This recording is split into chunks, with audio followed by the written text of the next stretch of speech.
What's up, YouTube? It is your boy JB, and we are here today. We got 4 videos to do, you guys. So we're gonna start up what I think might be the longest review to do, and that is gonna be Power Book 2, Ghost, Season 2, Episode 1. The episode was titled "Free Will is Never Free." All right, you guys. I'm actually happy that this show is back. Really missed it. So before we get into the review, if you guys are watching this video or any other on the channel and you guys are not yet subscribed to the channel, I need you guys to do me a big favor and hit that subscribe button, hit the like button, turn your notifications on, share the video, and with that out the way, you guys, let's get into Power Book 2, Ghost. All right, you guys, so let's see, where do we want to start up at? Let's start up with Davis and Sax, right? So you guys remember season 1, we ended with Davis and Sax. You guys remember Davis and Sax had came together to work with each other. You remember they were going against Tariq. Their main focus was Tasha, and then, they got Tasha off. She's in witness protection at this point, right? So now we see Davis and Sax. So Davis is getting ready to do this interview with Soledad O'Brien, and we see Sax show up, right? So Davis introduces Sax as his associate, and Sax was like, wait a minute, associate? I thought you and I were partners. I don't know why Sax even believed anything that came out of Davis's mouth. Davis is a liar. I mean, look at the way y'all did Tariq last season. What did you expect from him, Sax? But okay. So Tariq calls Tariq calls Davis because Tariq wants to reach out to Tasha some way, somehow, right? And he's like, she's in a witness protection, so there's absolutely nothing that I can do. He says, you make it worth if you do this for me, I'll make it worth your while, right? So David's like, okay, I'll look and see what I can find out. So then he gets off the phone with Tariq and he talks to Sax. He says, can you find out any information about Tasha? Sax is like, even if I could find out information about Tasha, I wouldn't tell you. So David says, you need to tell me, because what Davis wants to do is anything that he does to try to help find Tasha, he wants to use it against, he wants to use it as billable hours towards Tariq, right? So then at the end of the episode, we find out a little bit more about why Davis is working with Sax. And I knew last season that it was a ploy. I knew he was using him, right? So I was correct. So he's using him so that he can get his brother out of prison, who is portrayed by Redman. So that's it for Davis and Sax. Now, if there's anything, I don't think there's anything else in this episode with them. It is, but it's not a big scene to talk about. So we're going to go ahead and just move forward, you guys. All right, you guys, let's talk about Rashad Tate. I'm still on the fence about why do we have Tate. So you guys remember in last season that Tate was running, we all know that even from the original Power, that Tate was running for, the governor's position, right? So Tate is, we all remember last season that Tate went to live with his brother, who was a cop, right? So Tate is in his feelings. He's on his brother's couch. He's pigging out. He's down in his luck because you guys know he lost the governor's race, right? So his brother comes down and sees him like, man, this place is a fucking mess. Like, you need to clean this shit up and pick yourself up. Like, you still are the, city councilman, right? Tate was like, man, fuck them people. His brother was like, either you ship up, you got to do something, bro. Like, you're not going to sit on my couch all day, every day and not do shit. You got to get yourself up, pick yourself up, figure out what the hell you want to do. And if not, get the hell out, right? So then we see Tate. So Tate went over to, I can't remember what that guy's name was, the one that was helping him and James. I literally forgot what that white man's name was. But he went over to his place, right? So Tate has come up with this bright idea that he wants to take Rick Sweeney's seat. We'll talk about Rick Sweeney a little bit later in the episode. But he wants to take his seat. So the guy was like, in order for you to, he's like, he's not just going to willingly give up his seat. Like, you got to have some dirt on him. You got to have some leverage in order to get this man off of his seat, right? So then we later see Tate. So Tate is back at his brother's crib, right? He's telling his brother like, hey, bro, so, I got me an apartment. I'm going to be out of here by the end of the week. And before I go, I need you to do one little favor for me. And his brother was like, what is that? I need you to log into your computer with the police database so that I can pick up any information that I can on Rick Sweeney. And that was the end of the scene with Tate. So not much there. We're going to go ahead and move forward. All right, guys. So next up, I think we will talk about Carrie. Let's see, where did I first start up with Carrie? All right, so with Carrie, we see all the students. So they are getting ready to go to class, right? And we see them actually outside in the hallway because Jabari has not come to open up the classroom. And, you know, Tate, and not Tate, but Carrie's like, where the hell is Jabari at? Like, he was supposed to be here to open up the class, right? So then we see, as you know, actually before that, we saw Lauren. She was talking to Tariq about his mother getting out of jail. And why didn't he tell her? I'm like, because that had nothing to do with you. But then she was like, she would like to meet his mom. Well, she's in a witness protection program. So Miss Lauren, I don't think that that's going to happen, right? So the class, they're preparing for this. She has these ethical questions that they're preparing for, right? So the first question is a question from Jabari, right? So the question is free will an illusion, or do we make our own? Is free will an illusion, or do we make our own decisions, or are they preordained? And if we don't make our own decisions, then who makes them for us, and what gives them the power to make those decisions for us? Which is actually a really good question, right? It's really when you think about it, it is a great question. Because in certain people's lives, you know, your parents, when you're born, you know, if you have parents who are, well, not even, I won't even say rich or not. If you have parents when parents have their kids, you know, sometimes with the rich people, they have a lifestyle. They want their kids they want them to go to this school, go to that school. Then you go to this college. When you get out of college, you're going to come and work for me, right? Some people have that. And then, you know, like just normal people, you know, if they didn't go to college, they have these things for their kids, you know. I didn't go to college. I want you to be the first in our family to go to college, graduate, get a job. So it's a good question when you literally think about it, right? It's a great question, but most cases people follow their own paths. But great question. All right, you guys. So, and speaking of that, so when she asked that question, we saw Sax and Davis. So Sax and Davis were at a clothing store, right? So Davis is going to change his, you know, Sax's appearance to kind of flow with what he wants it to be, right? Then we see Monet and Diana. They're out shopping as well. Monet saw this dress that Diana had on that was cut out. She said, "Girl, take that shit back," right? So that plays into the question. You know, do we make our own decisions, or are they preordained for us, right? So then we see Milgram. Actually, before that, we saw the police. So the police found Jabari's body on the, you know, where it was left at by Tariq and by Kane, right? And they also found the gun that was Ramirez's.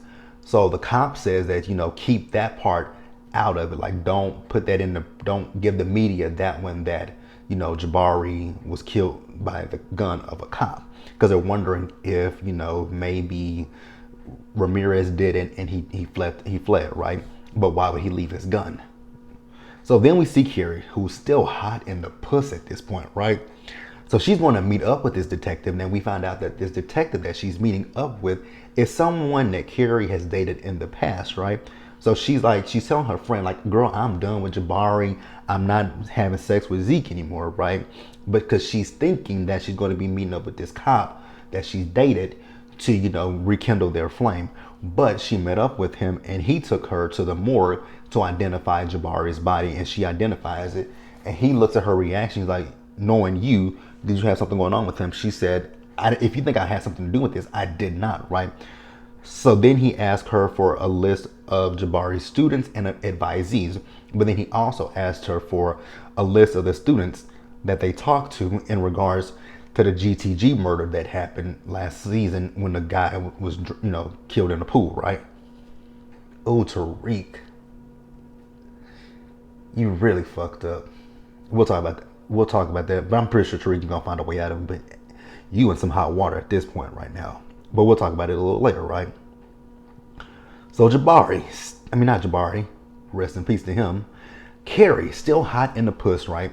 So she had Zeke come over and she just told Zeke, just hold me. I'm like, oh my God, girl. You finna have sex with him. And lo and behold, she had sex with him.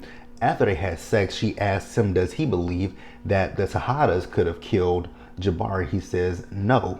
So then she tells him about Monet threatening her last season, right? But he's still adamant that Monet didn't do it. So after that, we see him. He's on a basketball court and he's shooting hoop. He's shooting. Before that, actually, we saw him with another guy earlier in the episode, and that, he was talking to the guy about if he wants to go pro versus not going pro, right? But Monet met up with him. Monet wants him to go pro, right? And I'm gonna tell you guys later in the episode review why Monet wants him to go pro. He says that, when her threatening Milgram, that she's asking more questions at this point, right? And then Monet told him, she feels he needs to sign up for the draft. He said he's been thinking about that and he does not think he should sign up for the draft. But we'll talk about that a little bit deeper in the episode review. But let's move on, you guys. Let's talk about Tariq real quick, right? So the episode, it actually opened up. Tariq was at Big Mama's house, right? He had a dream about, him killing Jabari. So then he wakes up to his text messages. He deletes the text message from Jabari, which I'm like, that doesn't really help anything, because if the police find that phone and they're able to get into it, they're going to still see that text message because it's going to be on his thread, right? So then he hears, she's in the kitchen. She's screaming because the stove is on fire, because she's trying to cook and it's on fire. So he goes in there. He puts the fire out. Big Mama comes in.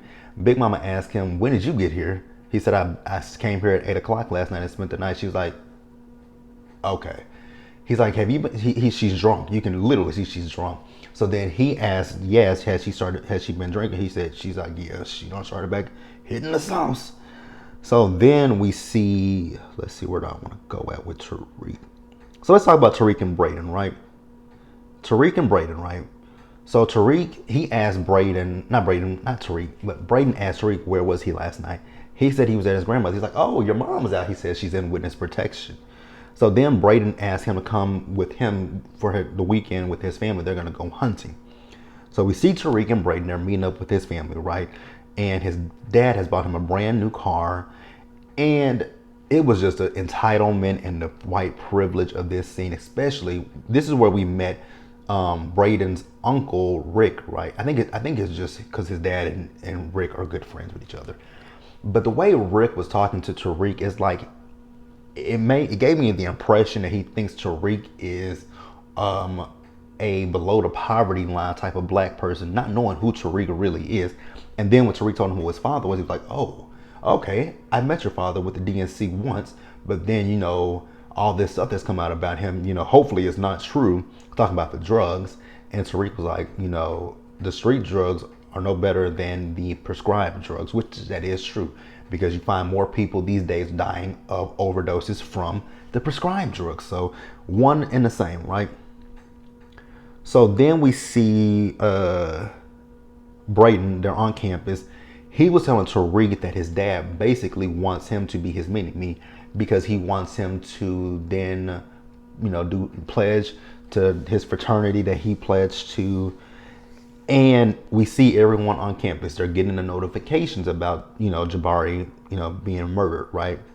So then we see Tariq, he's in his room. Lauren comes, right?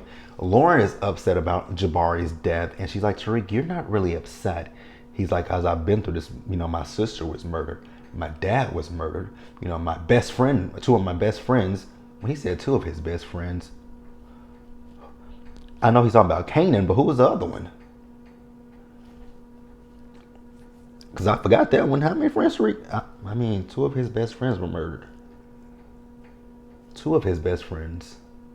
Two of his best friends. Kanan, and who the fuck was the other one? If you guys remember, please let me know, because I'm literally drawing a blank. He said his godmother died, and he's talking about his godfather. Lala was his godmother. Damn. And then Tasha just blew that hell for the kingdom come. But whatever. So Tariq and her were about to get it, they were getting into kissing, right? Then he got a text message from Kane. Kane wants to meet up with him. Kane is doing the same thing he always does. He's freaking out about this whole situation with Jabari, right? He's looking at the press. The press is not talking about Jabari's gun, but Tariq is, I'm not Jabari, but Ramirez's gun. But Tariq is like, are they coming after us? Okay, shut the fuck up, right? So then Tariq got a text message from Monet to meet up for dinner. And Tariq was like, she's not gonna know anything, so don't flip out about that either. Chill. Now we're gonna pause here. We're gonna move forward, and I think we're gonna wrap up the episode, you guys. I think. All right, you guys. So let's talk about the Tahana family real quick. So we see Monet at the beginning of the episode. She was at home. She heard some noises downstairs. So Monet got that gun, went downstairs. She told Diana, go get Drew. So she go downstairs. She ready to pop somebody. And lo and behold, it was Drew. He dropped the glass because, he had to get some water to take his antibiotics, right? So we later saw Monet. You guys remember I told you that Monet and Diana were out shopping, right? So the designer bags that they have, they've taken the shoes out. They've taken everything out of those boxes and they're replacing them with the weight. So then they put them in the backseat, the trunk of the car, right? So we see Monet and Diana, they're riding through the city, right? So Monet told Diana to stop real quick and she goes into a store and she gets something and she says she's getting something for Drew. So she comes back out, notices that the cops have stopped, pulled up behind Diana. She's, she ready to go again. I'm like, that is the cops, Monet. Like, I don't know what you think you're about to do. So Diana got themselves out of it, right? They really just wanted Diana to move the car. So she talked to them. She flirted a little bit. They gave her a card, thinking they can hit. And now they're good to go, right? So we see Drew. So Drew goes into his room. Monet has left him some map pencils as well as a little drawing pad, right? So he starts to draw with his hand that he got, with his hand over here where he got shot at, right? But he ain't doing too good with it, right? So then we later see Monet. So remember I told you guys a few minutes ago about Monet wanting Zeke to go pro, right? Well, the reason that she wants Zeke to go pro is because this is going to be the family's way out of the business. So she'll manage him. Drew will be, what did she say Drew's going to be? I think Drew's going to be with him on the road, right? And Diana is going to keep away the groupies, basically. And they like, damn, like we ain't got no kind of say in this shit whatsoever. So then we see Tariq. So Tariq shows up to Monet's, right? She asks him about Jabari. He says that was his professor. She says, they say, do you know who, killed him? He's like, nah, I don't know who killed him. So then she was like, well, do you think the police are going to come after you, come looking in your direction? He's like, nah, they're not going to look in my direction. We all good, right? We good. So he says he don't know nothing about his death. So then we see Diana and Drew talking, and Diana asks Drew, do you believe what Tariq said? He was like, Monet, she thinks she's so smart. Like that was stupid what she did, because Tariq had no other choice but to say no. Because Monet's like, you know what's gonna happen if you lie to me. Monet, you know he's lying to you. You know that for a fact. And I agree with Drew. Like, why would you put him in a position to, you knew that the boy was backed into a corner. If he says yes, he's fucked. If he says no, he's fucked. So he's fucked. He's kind of fucked either way it goes, right? Now let's talk about Kane. So we see Kane. He's out with one of the GTG members, LG. Remember the one that he got into it with last season, right? So they're hanging out with this guy named Mecca.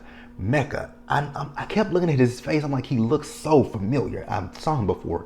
Because I'm like, if you take away that beard, he's an actor that I'm very familiar with. And I thought about it. He played on this TV show on TNT back in the day called, damn, what was the name of that show? Oh my God. Damn, I can't remember the name of the show he was on. I cannot even remember the name of that show right now. And I'm going to remember it after I get off finish this video. But the show he played on, it was like a house full of people. They worked in different branches. Like one worked for the FBI, one worked for the CIA, one worked for the FBI, one worked for Homeland Security. Graceland. That's the name of the show. He played on Graceland. I knew it would come to me. But I can't think. I think his name is Sanjay. I can't think of his name. But hey, I was like, I recognize him right off the bat. So Kane is worried that Mecca might be a narc. But two other GTG boys pull up on them, ready to, you know, kind of, I don't know what they were thinking. It's 2 against 3.